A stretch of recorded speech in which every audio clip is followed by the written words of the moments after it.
Culture War. As I mentioned, my name is Fiona. I am the Development Officer here in Áras, Chonghaile. So thank you very much for joining us this evening.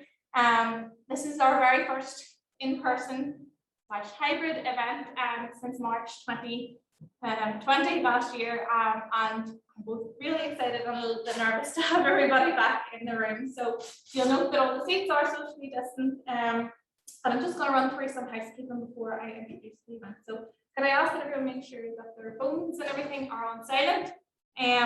For those on the Zoom, you are all muted, just for the duration, in the same way that you would be if you're in the room. I would ask you all to keep quiet for the duration. Anyone who has any questions, there will be Q&A afterwards. Anyone who is on the Zoom can pop their questions into the chat at any stage throughout the talk.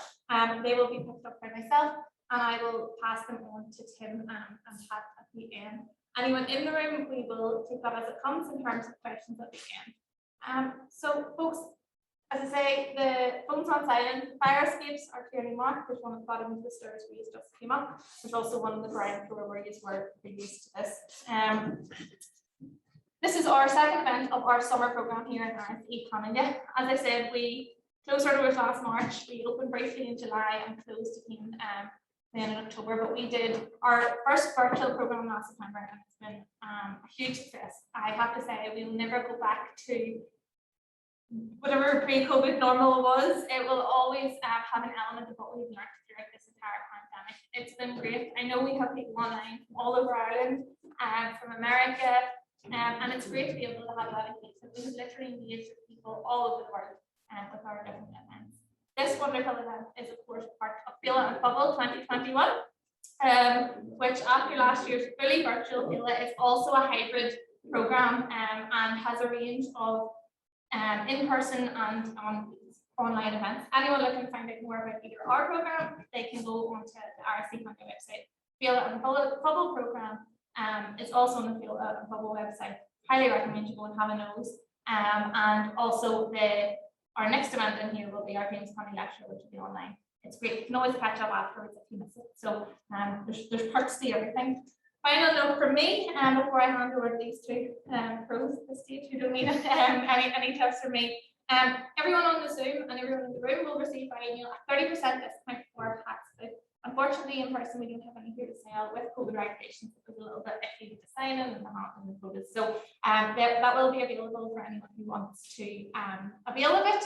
I highly recommend that you do a hugely powerful and important book, particularly at this stage in our lifetimes. And obviously, this talk will only encourage you to definitely go out and read it. So, Áras, that is all from me at the moment. Pat had asked me to say that if you ever catch him at a bookshop, I know it will be for sale in the Culture Land and a show, but he's more than happy to sign. So if you bear with me 1 second, I'm going to admit I can see that there's some more people on Zoom. And then I will hand over to Tim and Pat. Okay. So I just want to give them a round of applause while I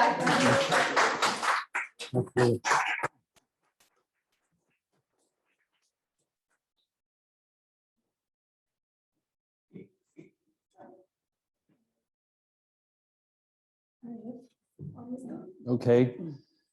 Well, we all know why we're here. It's to mark the publication of Pat's book and to discuss with Pat what this book is about. He'd already written one book, and at some point he decided to write an autobiography, which I think if you read it, you'll find you'd be grateful for him to having done it. It's a book kind of 3 parts. It's an autobiographical book. It starts with his childhood growing up in, being born in Belfast, growing up in England, coming back, entering the armed struggle, what that was like, what led him to internment, and eventually, to the bomb in Brighton and the long sentence that he had there, and he recounts his prison experience, and then finally this, I imagine unexpected by him, extraordinary event of being contacted by 2 people who were directly or indirectly victims of that bomb, and the 20 years he spent with the daughter of the Tory MP who was killed in the blast, and what he learned from that. And it's like Lena said, it's a very important book. It's a story not told enough. It makes, you're with him every step of the way with his decision making. It's a very intelligent, very well written, very incisive book. He doesn't spare himself. His flaws are, he's unafraid of that. Well, I don't know, at least he reveals them. He kind of looks at himself as if he were another person, but he has access to that person's inner life, you know, and so it has this kind of relentless scrutinizing objectivity about it. And he's not fixed in his responses, you know, he changes, he's open to change. So it's a book that's in movement, you know, it's a person in movement. It's valuable for that, but it's all, you know, just of a record of somebody who was a volunteer and what they went through and why they did it. You know, he thinks very coherently, and it's very open thinking. So anyway, I imagine you'll all want to read it and you'll get it, and you don't need me to spoil it by saying any more about it. But so what we're going to do is just, I'm going to ask him some questions, and then he might read a little bit in response to those questions. And then if any of you want to ask any questions, you'd be welcome to do so. So I'm just going to kind of follow the track of the book and say to Pat, you know, you were born in Belfast, but grew up in England and came back to Belfast, and you moved into the armed struggle. I just want to know how did that happen? What were the steps you took, and can you say something about that? Well, one of the reasons I read the book, where Grieving Begins, was to answer those questions for myself. I've often wondered, you know, the turns of my life, how I ended up in that struggle. After, as you said, formative years been brought up in England. Not a natural progression, you know, to join the IRA after that background. But it seemed at the time the most logical thing in the world to join that struggle. So the book examines that and how I came to that decision. Mm-hmm. And I returned to Belfast in 71, just after internment. It was the reportage of internment in the British press media that brought me back here. Always felt very close. I have relatives, if you skip a generation, great uncles and grandfathers who had been interned. And I felt very close to this place. In a way, I could never be close to England, being brought up there. I always felt marginalized, not belonging there, out of step. And knowing that what was happening in the streets, and knowing that you couldn't trust what we were reading in the papers, I wanted to see for myself. I didn't come back here with any real fixed views about armed struggle, but I knew there were injustices that people were trying to address. And it was just to see for myself, to get some sense of it.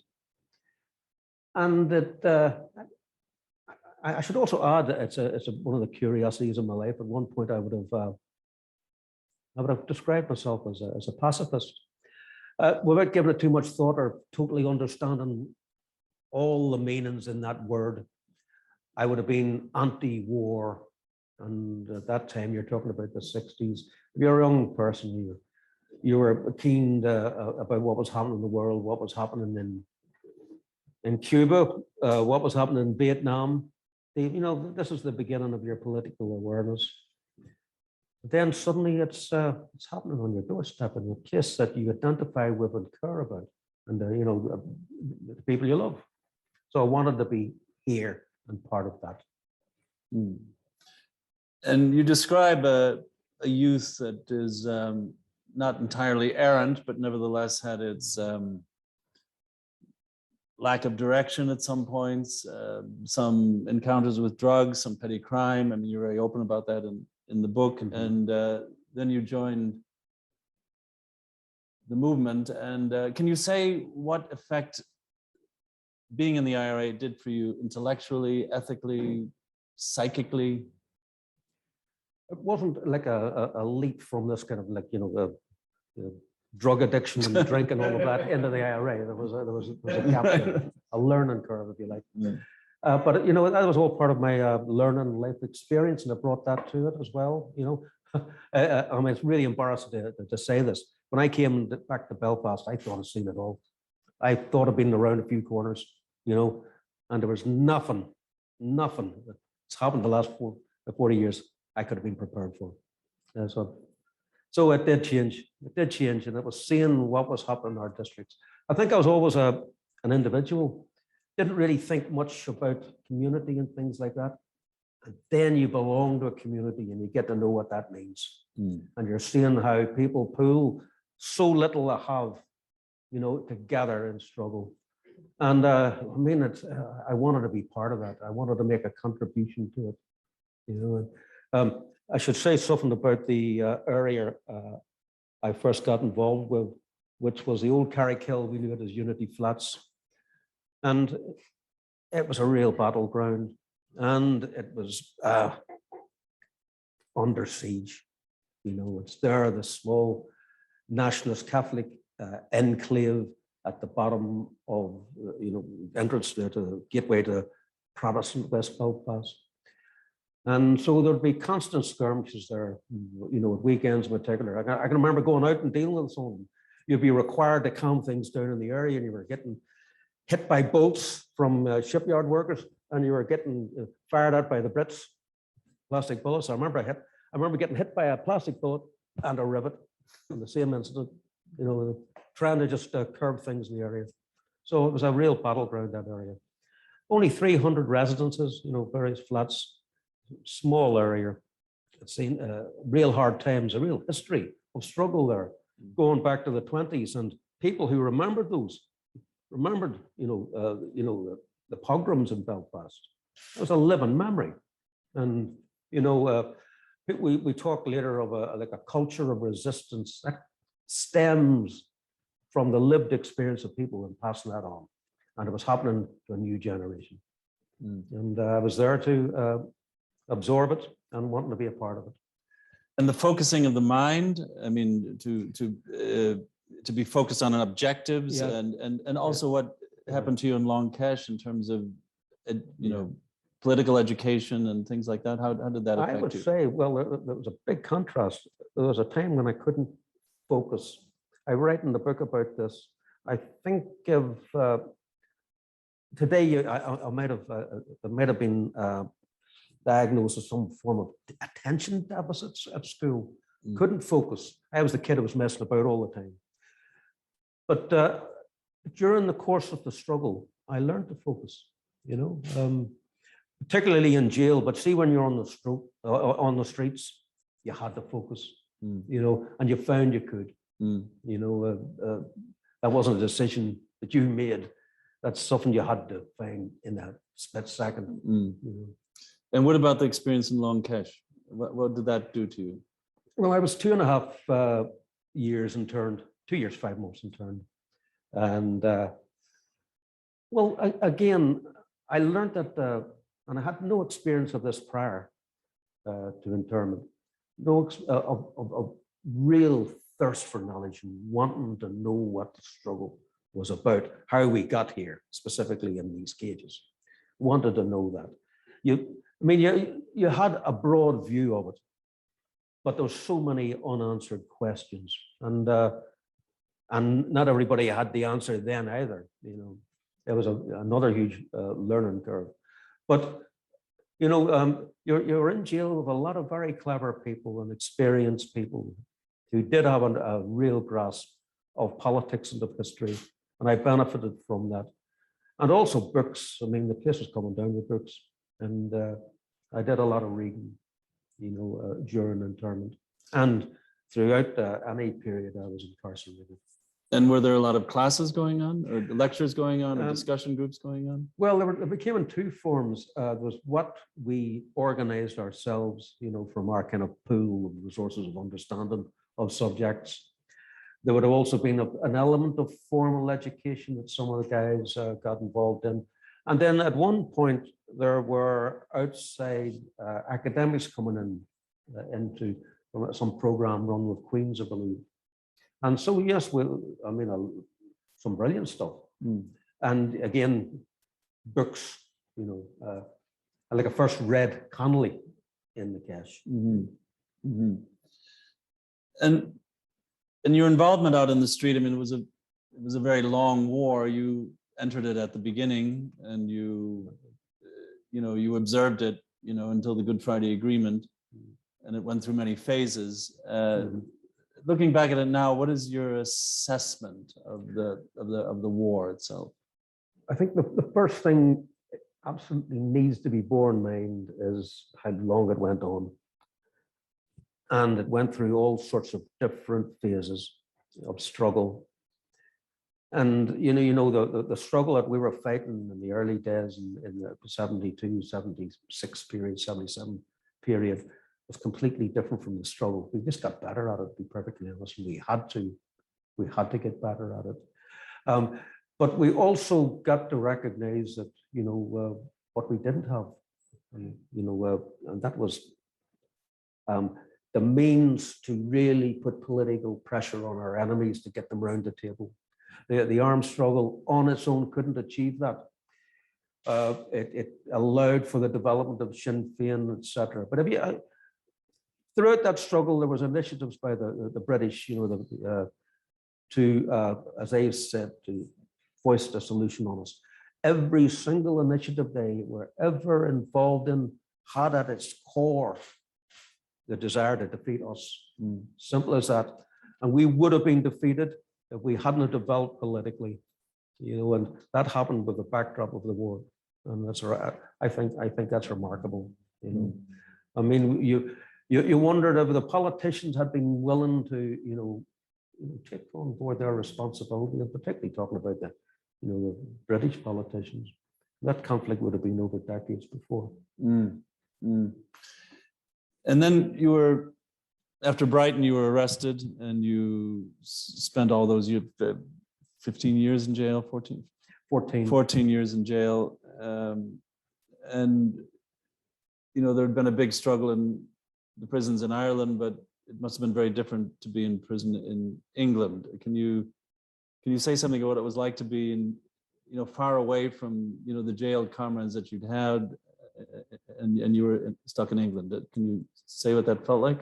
Well, we were small in number, and we were dispersed around all the British prison system. I think it was about 140 odd jails at that time in that system. I was spared largely what we call normal location. That is, I didn't spend time in mixing with, the whole range of prisoners. I was kept for most of the time in England in special secure units, where there would have been a small group of men held together, 7 say would have been typical, for years, and with their own contingent of security, and that would be changed every 6 months. Literally, you're talking about prisons within prisons. I think where the people who really suffered from that was our families, who struggled to visit. There's a couple of men here I was in jail with in England, with tough times, but particularly tough for our families because of the distances involved in maintaining relationships. And throughout the whole period, was it difficult to maintain your morale and your motivation when there's so much vilification going on of the movement outside, including in this island? Much of it coming from the broadcasting organizations of the Free State and so on. So I mean, is there some sense in which you internalize this vilification? Does that something like that happen? You're always your back was against the wall because we were vilified, and there was absolutely no recognition of what our struggle was about from anybody in authority, prisoners, prisoner governors, prisoners, other prison wardens. Hadn't a clue, and even those, and there was quite a few ex-squatties would have joined the prison service, and really hadn't a clue about us and believed the stories, I think. And so I don't think we internalized that. I think that we just had to deal with it. I always felt, I'd like to say this, there was never an instant at any time I was involved in that struggle where I thought we were going to be defeated. Mhm. No, and there were times when we, perhaps you could be argued, we came near to it. Mhm. But there was always something within the movement that recognized where we were at fault and needed to develop. Mhm. And that was the nature of the struggle. And the media, bombardment, pulpit and lectern, we had to deal with that. Our communities knew where we were at. Again, there'll be people watching this will not appreciate this point. They'll have this idea of the Republican movement of the IRA as somehow a group external to the communities. We've been called parasites and all the vile abuse that we've received. As far as I was concerned, the IRA was the community. The struggle I was involved in was in the IRA, but that struggle couldn't have been carried forth if it hadn't have been for the constant backup support of our communities. Did you meet any understanding from English prisoners you met in English jails? As I said, I didn't meet many English prisoners. There was one time I was on a lockdown. I do talk about this, but it skips my mind now what that was all about. But I would have been 6 weeks in the lockdown. And I remember coming down to the exercise yard in the first morning there, and I was wondering what reception was going to be like. Walking around, other guys come down singly, let out of the cells, they're coming down singly, walking around. I was only in about the last 5 minutes of our exercise period that this big Scouse guy came over and asked, "Who are you, mate?" No animosity. I explained I'm a Republican prisoner. And he immediately, just welcome here. And everybody else in the quadrant would have come over and shook hands and said no. And they revealed to me that when they were being unlocked, they were given a nudge in the wink. There's an IRA man down there in the yard, But even then, they kept their distance until, as I said, a big guy came across and introduced himself. And if you say you thought that the IRA could never be defeated, did you think it could win? Did you think it could bring? Could it bring a victory on its own? You see, at the beginning, we didn't think about victory other than as just, fighting the Brits. Quite honestly, that's how politically unaware I was. But you learn as in the course of that struggle, what was required and where your weaknesses lie. And I mentioned this in the book. I think it was identified at an early stage that where we were weakest, which was politically, is where we had to be strongest. That's where the development work needed to be done. It took us a long time against a backdrop of people trying to thwart us from that development politically. Yeah. And you would have been in discussions about why to bring the war to England and the value that might have had to the struggle. Can you say a bit about how you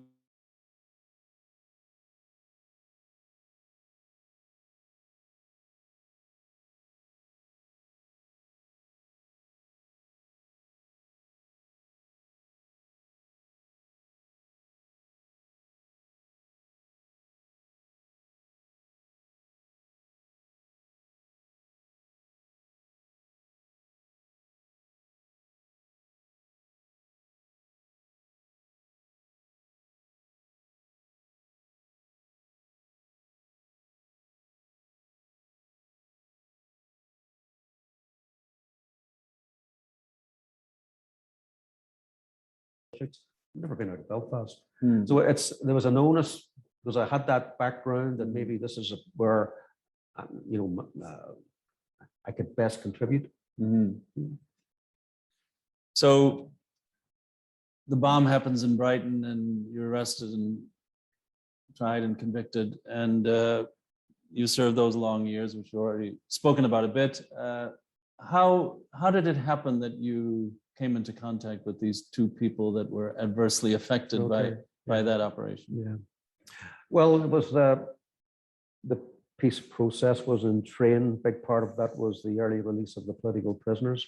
I was marked down to get out, I think, in 2000 at this stage. In fact, I got out in 99. But in 98, I got a letter and it was from a guy called Harvey Thomas, and he had been injured in the bomb. In fact, he wrote about it in a book. Sent me a copy of the book, and he was a Christian, and from a deep Christian position, belief, he felt he had to forgive me, and that was the cause of the letter. He sent me the letter, and I read it, and I read it inside out, and I responded to it, and I even requested a meeting with me. He wanted to visit the prison. I consulted. I didn't feel then that was a decision I could make, just in case there was how to put it, other things that might affect. And at this stage, there was the early release of the prisoners was coming under a lot of flack. And it was felt that any negative publicity to me meeting Harvey Thomas might have undermined the release program. So it was decided not to meet him then. But I had a firm idea in my head that at some future point, when released, I would meet him. Mm-hmm. But before that happened, I heard, and I was out of jail at this time, I heard that somebody connected with Brighton who'd lost a father. There's 5 people killed in Brighton. A woman whose father was killed who had been meeting Republicans for years, I should say. They'd been coming over since a very early stage. I think from quite shortly after the bomb. I think she was visiting Belfast in '86. So this is remarkable. Trying to understand the situation, open to reading us, understanding us. She wanted to meet me. The only thing was on my mind, was this liable to be, confrontational? Mm-hmm. Which I think would have solved no purpose. But the people who she had met all were of the opinion that she really wants to understand. She wants to be able to put her father's death in a context, and she's very open. And so I readily enough agreed. And then you're on the threshold of meeting this person, and I think I was assailed with doubts in that moment. And honestly, I couldn't put a sentence together. We were in a room with there's other people around who would have been supportive of what we were going to do. But I think we both recognized that we needed to sit and talk privately. And we did. It was facilitated. We talked for some 3 hours. And I've been meeting that woman now. Her name's Jo Barry. Her father was Sir Anthony Barry. He was the only actual politician who was killed in the bomb. We've been meeting 20 years now. I've lost track of how many times I sat and talked. We've sat and talked in all sorts of different venues, like this, groupings like this, universities, schools, prisons. We went into prisons and talked. Conferences, a lot of work abroad as well, small groups, large groups. Over 200 times easily. We just give up counting at some point. What's remarkable about that is that we continue to meet. Despite the fact that I killed her father, she's prepared to continue the dialogue and hasn't even reached any conclusions. It's not as if we've arrived at some space where everything's back, because it can't. Because no matter what you can achieve as two human beings discussing tragic history, can't undo the loss. But we were hoping, we both hope, I think I can't speak for Jo here, that as an example, it can be an example that it's possible. Terrible things have happened. Despite it, it's possible to establish a contact and to build trust. And fervent hope is that that will act as an example for others. It will encourage others to do the same. No, I'm never going to, or would try to convince Jo Barry or other victims about it. I would just hope they would begin to see some of the pressures we under. Just begin to. You achieve that through contact and dialogue. That's the lesson. Contact and dialogue. It's the two basic missing ingredients in this struggle that more resources should be pumped into trying to achieve. And I wonder now where we would be if those resources had been adequately directed towards that purpose, I think we'd be further along, because there's massive distrust out there that can only begin to be challenged through, and I repeat, contact, dialogue. That was the lesson. You mentioned the Christian man, Harvey Thomas, that he wanted to meet you to forgive you. So Yes, you probably he had forgave me in the letter, and he was doing that from a Christian perspective. Yeah, and you must have had to do a fair amount of thinking about what he meant by forgiveness. I mean, does it assume a culpability on your part? Are you being forgiven for something you did wrong? Are you being forgiven for somehow causing hurt to him that may or may not be legitimate action on your part? I mean, you must have had to contemplate what forgiveness means. Yeah, of course. Well, more than that, I tried to get some sort of a grip on it. I mean, I remember getting literature on the subject. The one book in particular was a compendium of definitions, and there was about 30 or more pages of these definitions. And you wade through that, and you're not learning much. Believe me, it's contradictory, etc. Most people think of forgiveness in this Christian way. To forgive, you have to repent. There's no acknowledgement that you can feel regret about actions. That's different from seeking forgiveness. That's seeking forgiveness. So you're coming to these meetings from different perspectives, and you're hoping that through just discussing it, you can arrive at some commonality of thought on it. But there's huge gaps there, and Harvey could never, for a second, countenance my actions. He couldn't. It was important for him, though, as a Christian, to forgive, to offer forgiveness, and he's never tried to change me in that regard. This is incredible. I'm not too sure I'm breaking confidence here. I've met that man on a good few occasions. He's brought me into his house, introduced me to his family. I was even recently I was attending a family event in England. So I find that remarkable as well. These things are possible. I got the impression from reading your book that Jo Berry went a very long way in trying to, as you say, she was trying to understand not only you, but and the bomb, but the struggle in general, to try to get some sense of context to what had happened. But it's a step that is very difficult for her to make. There seemed to be some insistence that you renounce the act, and can she get beyond that? No, in fact, I'm sure she would wish that, but she's never expressed that. And in fact, she's demonstrated remarkable insight into our struggle. She understands it. She's no stranger here. She gets it. She couldn't ever agree with it. She is a pacifist in a real sense, and very spiritual woman, actually, really deeply spiritual woman. And so I wouldn't expect her to understand at that level. She could never cross that line. She couldn't, as a pacifist. And yet, as I said, 20 years and we're still meeting. Yes, yes. Where did the title of this book is Where Grieving Begins? Can you tell me where you got that title, where that came from? It came from a Pablo Neruda poem, and it was a very. I've got a bit of it written out here in anticipation of that question. The poem was called Adioses, and well, I'll read it. It's only the one verse out of it. The traveler asks himself, if he lived out a lifetime pushing the distance away, does he come back to the place where his grieving began, squander his dose of identity again, say his goodbyes again and go? Well, I mean, I was knocked out by that. It's so suggestive of some of the journeys we're on, and trying to understand matters.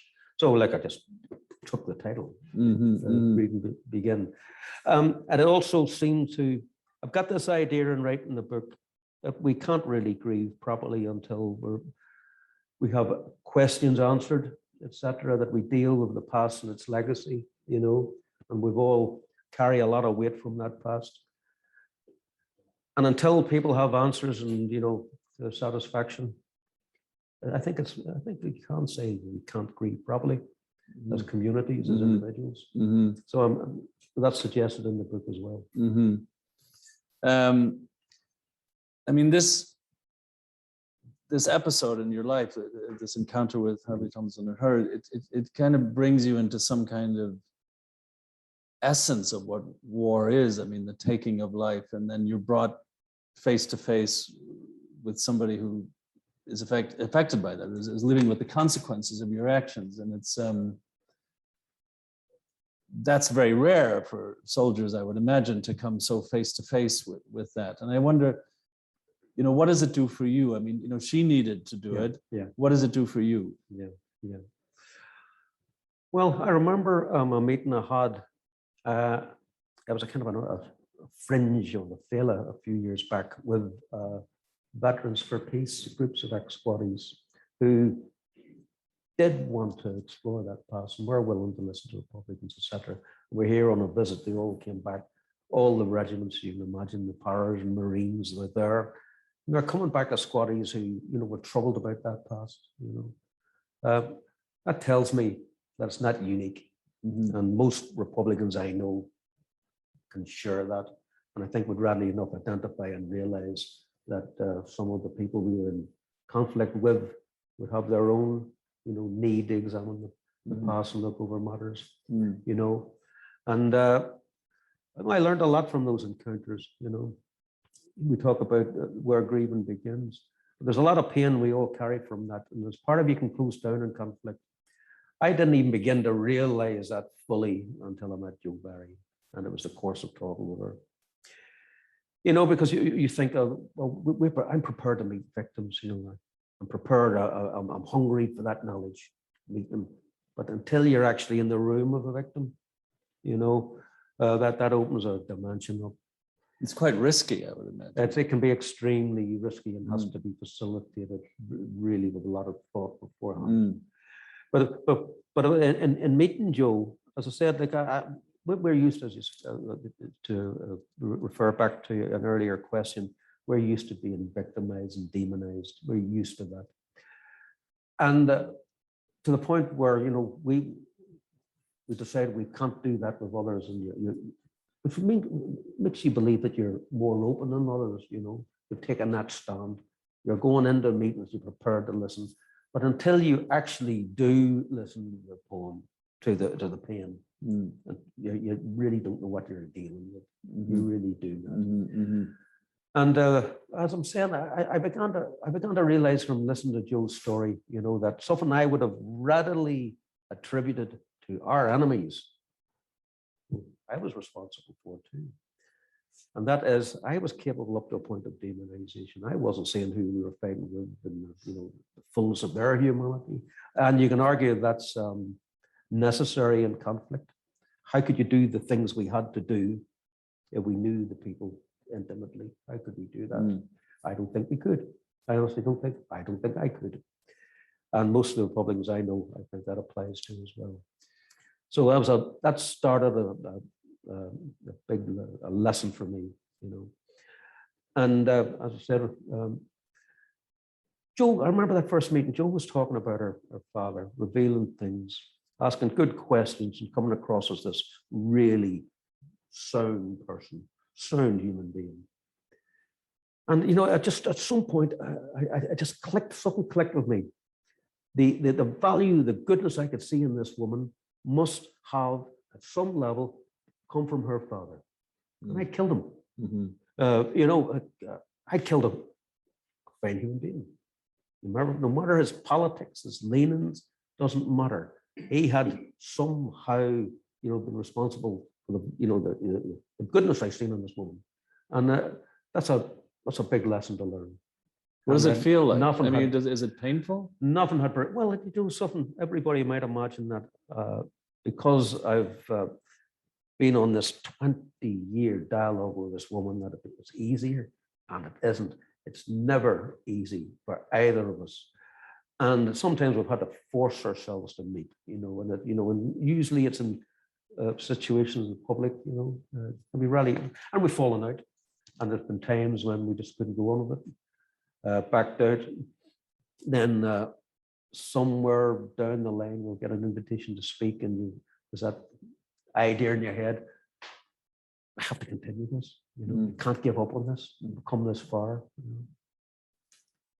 I guess there's a paradox involved in any war that some people who are participating in it, soldiers, whether they're uniformed or whether they're insurgents or whatever they may be, possess varying degrees of belief about what they're doing, what their objectives are, what they're willing to do to reach that objectives. And at the same time, some of them, depending on their sensitivities, might have a feeling of sorrow, even if they believe absolutely in the legitimacy of the war, of their part in the war, and they would feel sorrow at the consequences. And you know, I think generally society seemed to allow soldiers to be in this. The society tolerates this paradox, and they extend this understanding to soldiers. But my impression is that, you know, if you say that about an IRA volunteer, they just think, oh, that's hypocritical, you know. And you know, do you, you know, it doesn't seem the same understanding is extended. That would be my understanding of the volunteers I knew. I see many of them who have carry a lot of pain about the past. And I'm just saying this is the society's understanding. Yes, I would describe it as a conflict, you know, an internal conflict. I feel conflicted about the fact that, you know, people were hurt from my actions of the movement, but my actions. And yet I can stand over those actions and know they were necessary. So there's the conflict, you know. You can stand over your actions of the movement, know they're necessary, and yet you carry the burden of being caused. Well, and the fact that you expose yourself to this perhaps puts an unusual burden on you. Yeah, and yet I feel the value in doing it, the sense of value in doing it, and for Joe and for other victims, but for myself, it's like a circle. I can't square. I don't know how to. I don't know whether it's even possible to, and yet I feel driven to try. Can I read something? Sure. Because we were talking about that. I do deal with this if I can find this spot.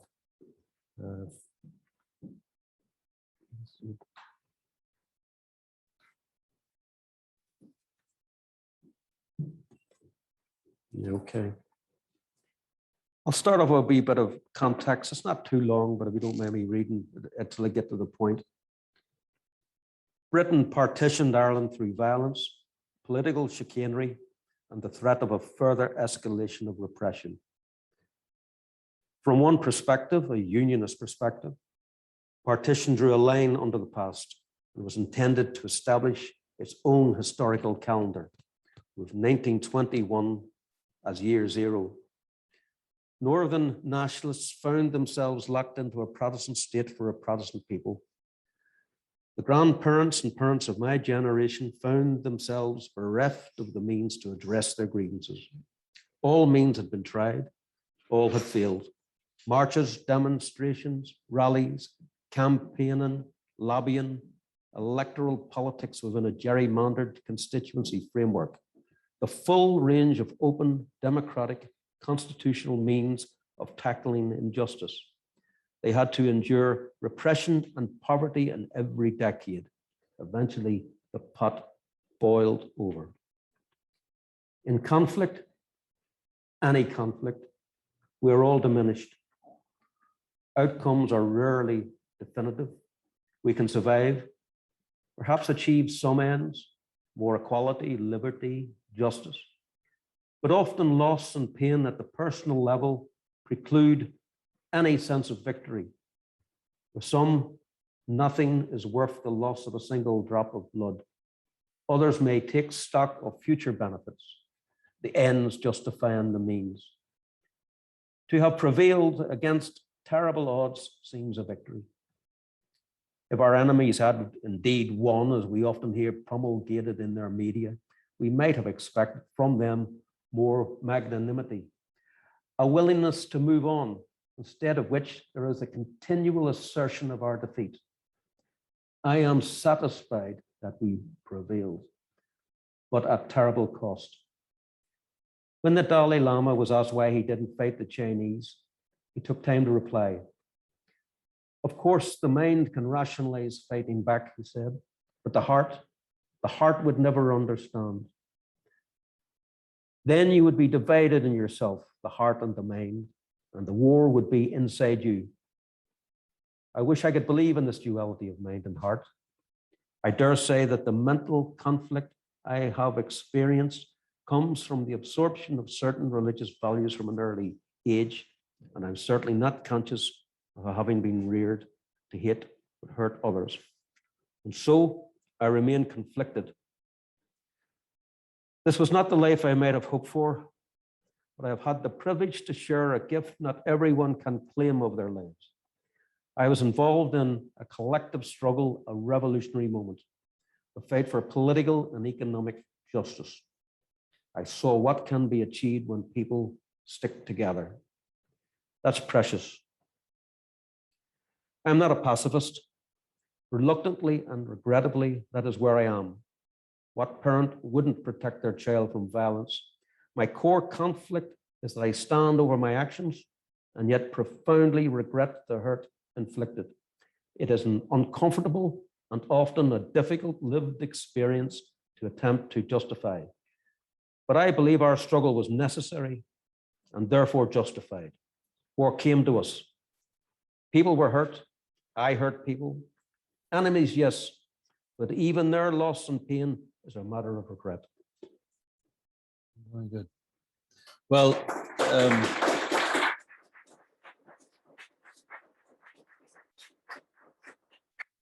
we're not done yet. I mean, pacifism, Nelson Mandela found a quote of Gandhi's that violence is preferable to degradation. Do you think that the society, in general, seeing the IRA's campaign as valid is an important part of the peace process? And is it achievable, which of course are not necessarily the same thing? Well, we talked about the legacy of the conflict. The victims obviously is a big part of that legacy, but there's so much needs to be done. This battle of narratives that we are engaged in and have always been engaged in, getting our truth out there and what the British state was doing to us. So that will continue. I think progress has been made with a long way still to go. I think it's encouraging that more of us are now telling our stories. I see Gaz McCann in the audience, and it's a wonderful book. Republicans are now telling their stories, and these are important stories. I hope my book does a contribution to that. You were involved kind of in a microcosm. You were involved in a kind of almost microcosmic truth and reconciliation process with Joe Barry. Did you learn something from that that can be applied to the general process? I mean, you mentioned, of course, dialogue, and can you just say a little bit more about that? That's it. That is possible. If you think of all the reasons why she shouldn't meet me, and yet she continues to. So it's just showing you what's possible, and if you can replicate in that some way, facilitate others to do similar. I mean, that, in a way, isn't that dealing with that legacy? That's one approach. And I mean, is there a lesson to be learned from political leadership? To help it, facilitate it, resource it.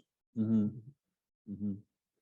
And as you went around the world, I mean, you've been in many, many countries discussing this issue. Do you have a sense that there are people that perceive the conflict in Ireland as a colonial war? Very varied audiences. You only really get a real sense of an audience is when they get to the stage when they're asking the questions.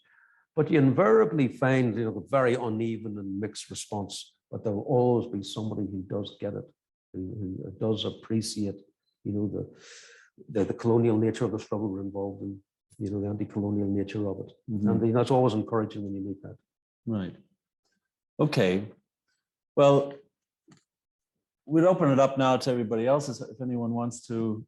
Yeah, I think maybe if anyone is the live in person. laptop, so is there anyone in the audience here who would like to, like, want to just raise their hand? Paul? You, yeah. You talk about the relationship with Joe Barry and Áras lost, you know, not over 20 years, he did things bad.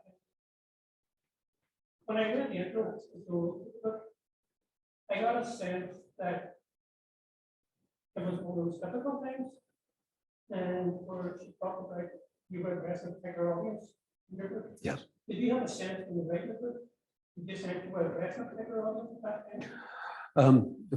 That's two different questions there, really, isn't it? Two interesting points. As I did mention that sometimes we found it impossible to continue. The circumstances that we would, it was actually at Warrington, and there was a group over from Israel Palestine there, and the usual mix of English victims of IRA operations that would attend Warrington, and so it's a big charged room. There's a lot of pain in that room, you know, and there's a lot of the questions were very political and taking a like a firm anti-Republican line.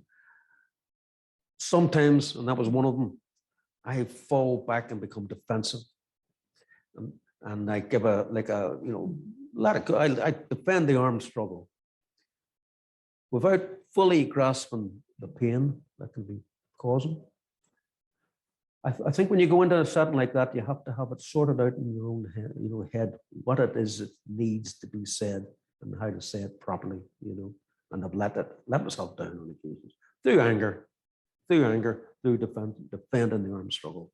And again, on this particular occasion, Joe couldn't continue the meeting, you know, and that led to us not meeting, I think, for some 3 months. I'm not too sure now. There was a second part there, wasn't there, Paul?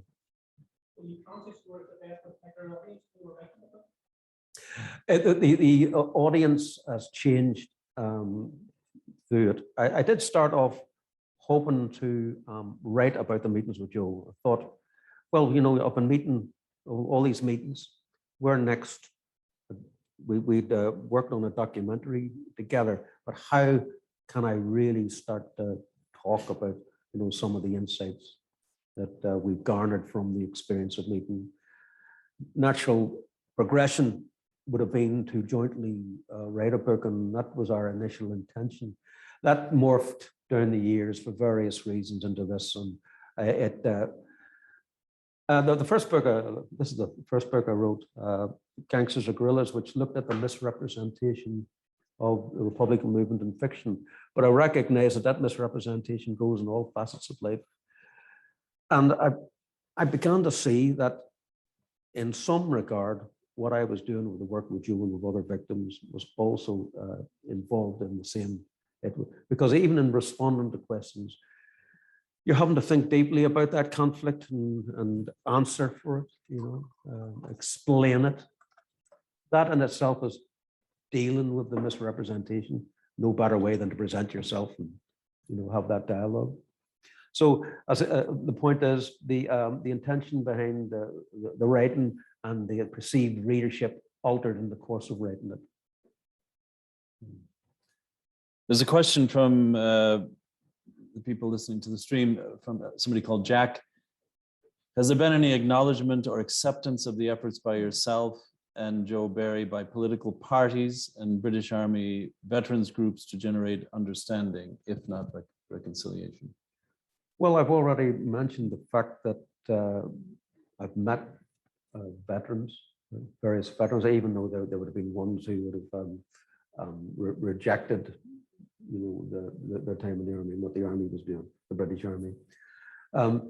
I've also met other British Army squaddies who had been hurt in bombs, etc., and who would not see it like the veterans. I've met quite a cross section, you know, and I think it's very difficult for squaddies coming through that experience to see it from our perspective. You see it in some of the comments that are made, you know, in recent years, you know, the whole Soldier F thing and, you know, Bloody Sunday. Very difficult for them. And You can talk about indoctrination, and I think there was indoctrination. One of the lessons I learned was from one of the vets. He talks about how coming out of the conflict, he really nearly had to undo the training in his mind. Mm-hmm. Now, the mind had so constrained his thinking, and that coming out of that conflict, just getting back to what it was, his normal feelings, reactions, to violence, etc., was part of a healing. That healing was undoing the training, the training to kill, and the actions he would have carried out. Right. There's another dimension to that, the healing. Yes. Yourself? How you doing? As a former opponent of yours in the early 70s, I served in multiple services in the early 1970s. As a young seaman in my school, I was sort of looking, when I read your book, I saw a similar experience in a sense. I think you described it as economic conscription. People weren't conscripted into the Royal Navy. They went there through poverty. And I ended up, that's why I ended up joining the Navy for 12 years as a 15-year-old. And one of the things that struck me about your book is very, very true to the markets there. Your father would say the shade me in the markets is the market. But short straw. But the thing that struck me was that at that time we were actually opponents. I was carrying a gun in the Royal Navy, and whatever you were doing was whatever you were doing. But the journey that I read from your book was Republicans aren't born. They're made by experience. I'm looking at family there, kind of fantastic people, fantastic writers. And what struck me was my journey when I came out of the Navy and coming back into Belfast. You were treated as an outcast. And I think that comes through in your book as well, about living in Norwich, and been treated like, and yet you felt so safe in the market. And whenever I left the Navy, and I ended up joining the Republican movement in the 70s, but one thing struck me was the common journey, if you like, of people, and you describe the Republican movement as a family, and that's what I did. For me, you initially was seen as an outsider. After the establishment, he's a spy, he's this, he's that, and I carried a gun, but I didn't carry a gun for anyone except the Majesty of the Queen. They gave me a gun when I was 15. So in that respect, and with the Veterans for Peace organization of the former soldiers and sailors and airmen, I think it's something you touched on earlier when you said there needs to be more of that, because it's the grunts who did the business. Yeah, I completely agree. I know that there's a clamor for to get squatties to face their actions, what they did when they were in uniform, and we know that, and that's important because people want to know the truth. But the people we really want to see in the dock is the generals, the military brains, and the politicians who sent them there, and the people who financed them. That's who we want to see in the dock. Yeah. Tommy? I honestly felt very close to a lot of the veterans I met. Once you do, you sit down and you talk to these guys. Yeah. You're stretching it. But no, I felt very close to them. You realize there was a commonality of experience, and let's face it, probably there'll be very few people in this room who don't have a history in their family of people who served in the Crown. If you skip generations, I had grandfathers in the British Army, all sorts of great uncles killed in the Western Front, etc. That's a common story amongst us all. It's something that should be uniting us, unifying force. Some of the people you met, I would agree with you. I've met some of that as well. Yeah. And they were very ready to Yeah. recognize the hurt that they had caused. Yeah. And they weren't apologizing for doing it.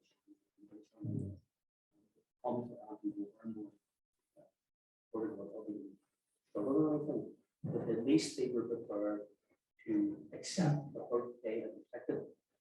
And I've had met numerous unions, different politicians over the years, and there's been very, very, very recognition of that amongst those people. And your dealings, your conferences, all the people you met, I didn't get a sense that reciprocal recognition. Oh, no, well, there isn't. It's an uphill struggle, and there's so much more to do because it's individuals doing it, or small groups and our small movements doing it. They've got all the resources to hide the facts of the past. You know, that's it. They've got all the resources, you know, to cover their tracks. If they're adept at it, they've done it everywhere. You know, this is what we're dealing with. And I think, you know, we know that, don't we? It's not going to be easy dragging the truth out of them. You know? But, you know, you've got to make a start. And I always felt, as again, I go back to it, just the contact and the dialogue, crucial. And what needs to be, you know, pursued, resourced, you know, encouraged. Andrew asks, you described your earlier self as a pacifist. How did you find the transition from that to armed struggle? Well, again, it goes back to that definition. It would have been more on the end of the scale that's anti-war, you know, because, you know, when you have to defend yourself, you know, you learn you're not a pacifist. Yeah, you know, and the other end of the scale, you know,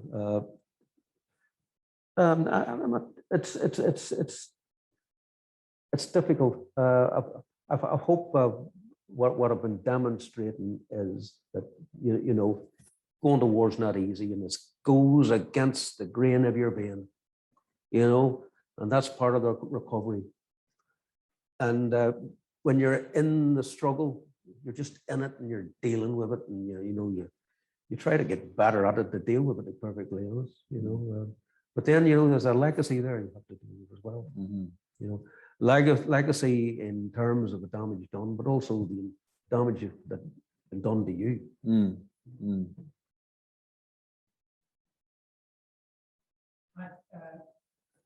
Just to say for everybody in the room, thank you for a wonderful book.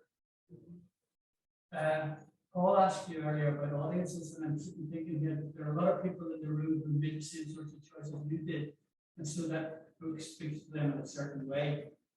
I didn't make the choices you made, and that book speaks to me profoundly too. I just like to say that it works for a different audience. But there's one question that strikes me. You're clear about how far Joe had to go to get to you, as it were. Yeah. And I don't get that. I mean, I really don't. If it happened to me, I can't No. imagine me doing what she's done. So that's a profound thought for me. But it's not a trick question, but did you have to go as far to meet her? You know what I mean? I go back, well, thank you, and appreciate your remarks, Bill. I go back to that first meeting and the threshold of going through and meeting this woman. And if I was in the same situation and I was about to meet somebody who had hurt me or hurt somebody belonging to me, kill somebody belonging to me, kill my father, how might I react, regardless of what the lead up to that encounter would be? I don't, you know, that you've demonstrated a willingness to understand the context. How would you respond in the moment?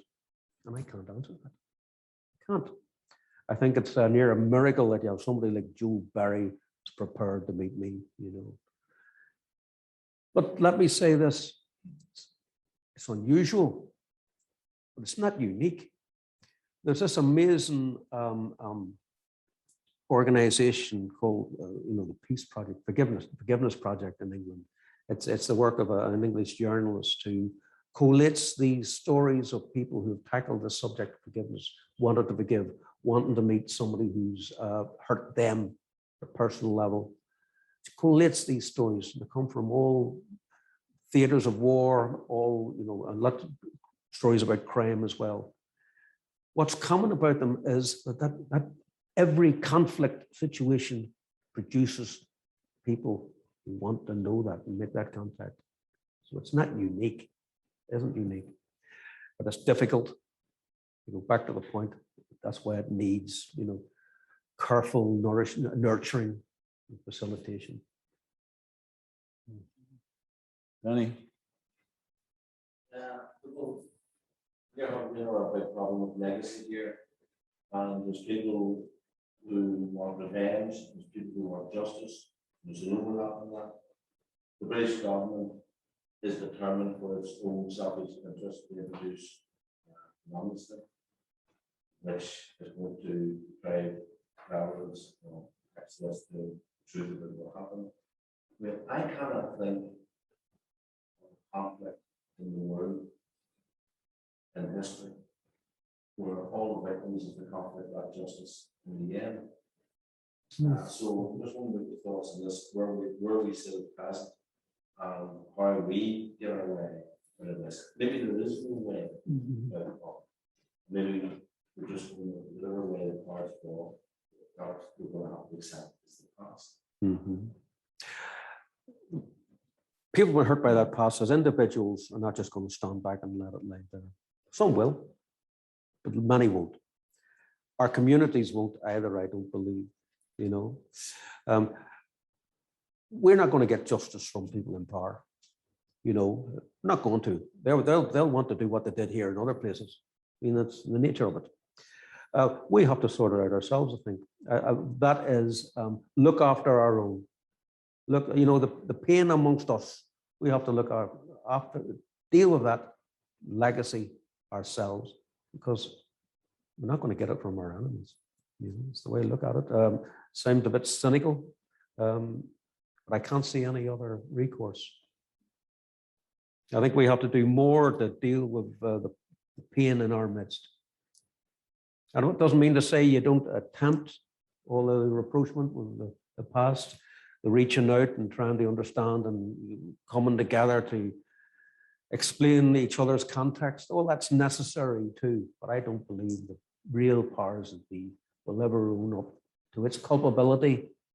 We're going to have to deal with it ourselves. Frank?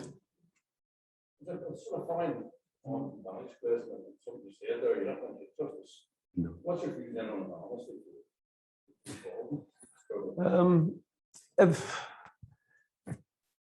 An honesty doesn't preclude the truth coming out for a start. And it is about the truth. We want to know the truth. I see, when you're in jail and, you know, the peace process, when it's early days, we were actually concerned that amnesty would be dangled there to win concessions. You know, we didn't want to be a concession. We know what we went through. You know, I don't need them to tell me that I you know, I was a POW and I was involved in a legitimate struggle. You know, and they'll never concede that point. I don't think so. Why would they concede that point and go and doing what they did here elsewhere? So I think it starts with us here, you know. 100 years ago, almost, a young woman from Iran killed by the hands of Dublin on the eve of the truce in 1921. And she's a member of the Irish Congress, a member of the County Union. She's also a member of Common Alliance, both a member of Chonghaile, Margaret killed. She's 22 years of age. And yet her papers are still sequestered by the British government 100 years plus now. Yeah. And you wonder why, if it was 100 years ago, and if anybody involved in that back in time, at home, he shot at her own door. And it was a monument or a plaque a couple of weeks ago in near the east wall of Dublin. And but yet the inquest, her death is still sequestered by the British government and the war department. So I don't think we have much of a chance, to be honest, given it's 100 years, long before anybody in this room was born, they still hold on to the secrets of that young woman, 22 years of age. She probably was a brilliant person who's got an advanced art country in 1921. And her life was killed 12 hours into the troops. Mhm. Yeah. Roy? I was fascinated by the fact that you have these long meetings with Joe and they go on and on and on. Because most people, some cry for revenge, some cry for justice, lots of them use this word closure, Yeah. as if there is a finality for closure. But what I thought was so fascinating about your relationship with her is that closure is endless. It is a process. It is not. No, it's closure. You know, it's a circle. It can't be square, doesn't it? Again, it goes back to that imagery again. I don't think you. Some people maybe can. I don't know, or find it easier to deal with the past. But once they've entered into that sort of communion, dialogue, whatever. And you can't be prescriptive. You know, you can't say to people, this is the way out of your trauma. You can't say that. All you can do is offer it as an example and hope that somebody will take it up on that. But I mean, it's not as if I have answers here. You know, I don't come here with answers. She's never done that. She's never done that. But yes, I'm sure she does. But she's never expressed it. You know, never tried to change my. I think she's shown a lot of insight into the historical reasons for the struggle. She does appreciate it. As I said, she's been coming over to Ireland very shortly after the bomb. I think she just talked about being here in '86, which is remarkable when you think about it. Yeah. So could your relationship with her, could that be a template for reconciliation? It's an example, it's not a template, because I think we're all individuals and others will do it in their own way. You know, if they've allowed it and if that's what they want. Again, I go back, I can't be prescriptive. All you can hope that it might encourage, that somebody will see some value in the dialogue. It might encourage others to open up similarly, or to the extent that they feel able to.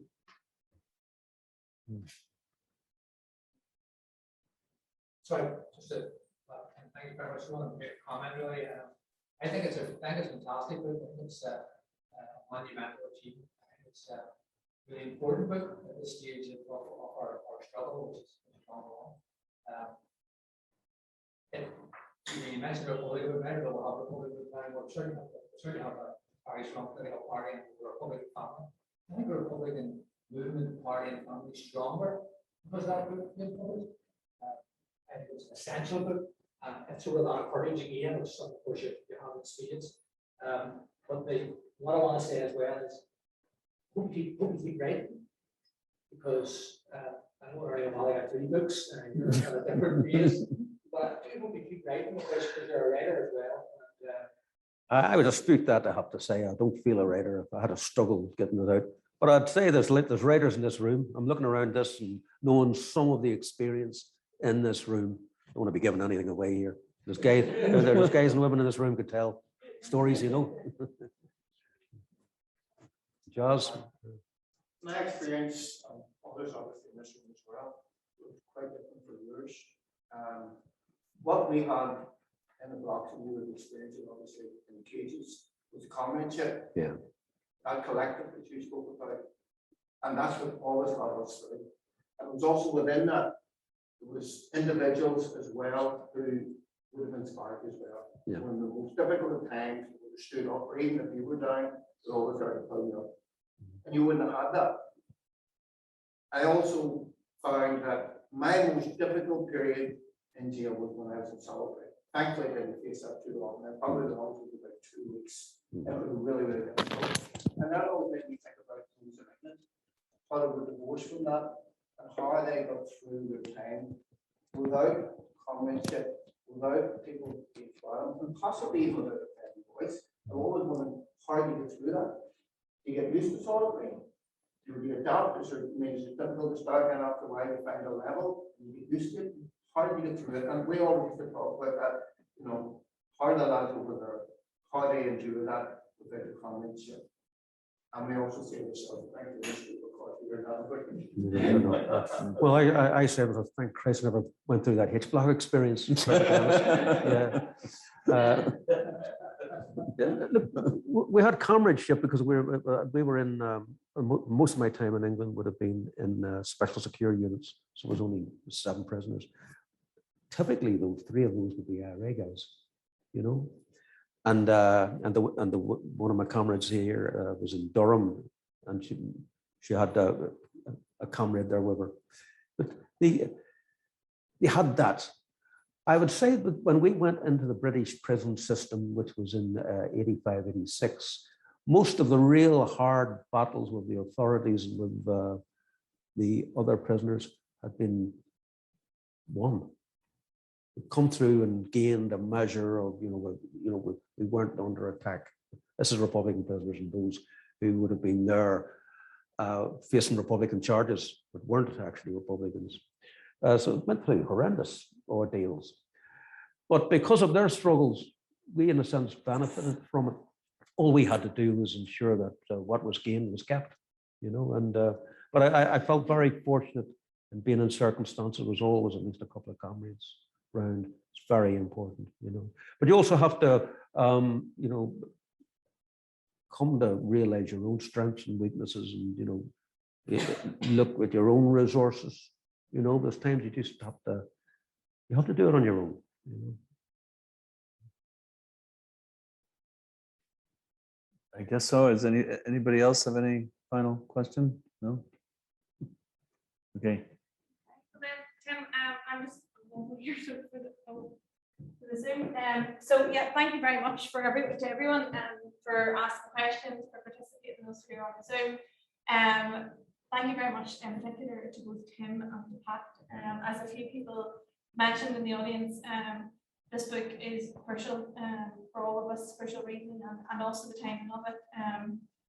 It starts conversations like there were in this room tonight, and as Pat was saying, dialogue and conversation is going to be one of the main elements as we move forward and whatever way this legacy stuff pans out. We have to keep talking to each other, to everyone, and I know Pat's book is a great starting point for that. Thanks, Cliff. So can I ask for a huge round of applause for Tim and Pat?